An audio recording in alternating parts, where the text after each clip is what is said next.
Second oral question, Lord Harries of Pentragarth. I beg leave to ask the question standing in my name on the order paper. My Lords, the United Kingdom welcomes recent engagement between Indonesia and the UN as part of Indonesia's Universal Periodic Review in November 2022. We continue to support a visit by the United Nations High Commissioner for Human Rights to the region of Papua. We also recognise that a significant amount of time has passed since the visit was first proposed, but we hope both parties can come together to agree dates very soon. I thank the Minister for his answer. He mentions the Universal Periodic Review of Indonesia. He will know that at that review, a number of major countries like the United States, Australia and Canada called for an intervention of the UN in Indonesia and an immediate visit of the UN Commissioner for Human Rights.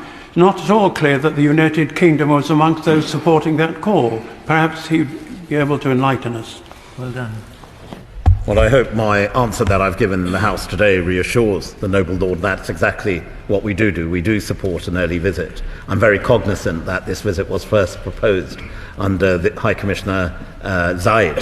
He's since then been succeeded by High Commissioner Bachelet and now subsequently by High Commissioner Tariq. So it's been pending for a long time, and it's important that this visit takes place at the earliest opportunity.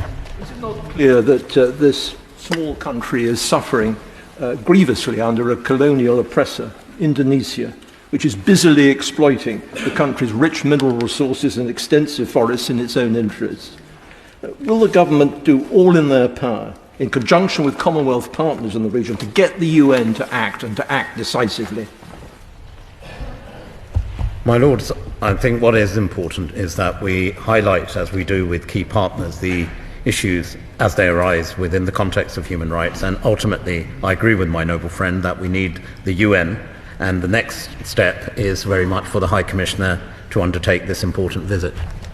My Lords, it's over a year now since the UN Special Rapporteur reported allegations of extrajudicial killings, enforced disappearances and forced displacement of 1,000 indigenous Papuans.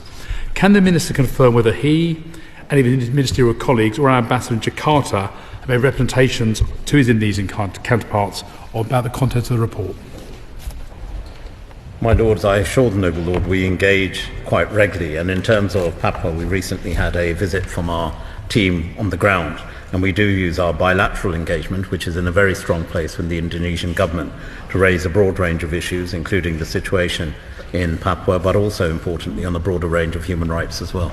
My Lords, would the noble Lord the Minister perhaps just go a little bit further in explaining why it was that the UK doesn't seem to have been part of that group of 8 countries which pressed for an early visit by the High Commissioner for Human Rights?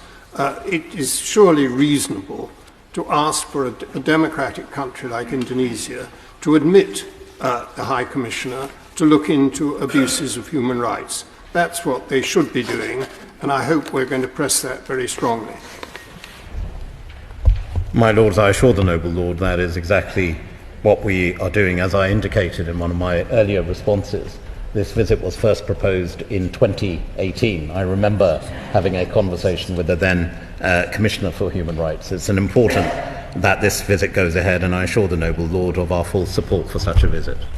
Human rights concerns were rightly highlighted by the Foreign Commonwealth and Development Office's Human Rights Report published last autumn for 2021.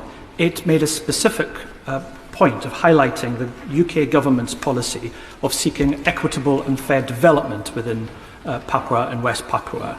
But in the government's strategic partnership roadmap for Indonesia, published last year, there's only reference to terrorism in Papua, no reference to any equitable development, no reference to human rights. What's the point of the Foreign Office highlighting human rights concerns if it does nothing about it in its negotiations with the country in question?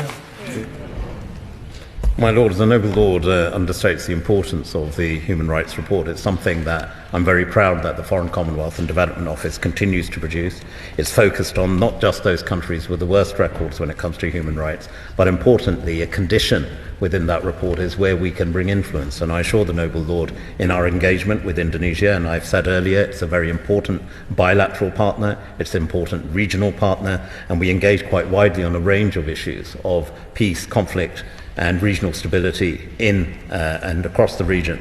And Indonesia is a key partner. And in all these meetings, we raise the important issues of human rights, as I said, on a broad range of issues. And we are seeing on a broader range of human rights some progress in Indonesia, including on areas, for example, of freedom of religion or belief.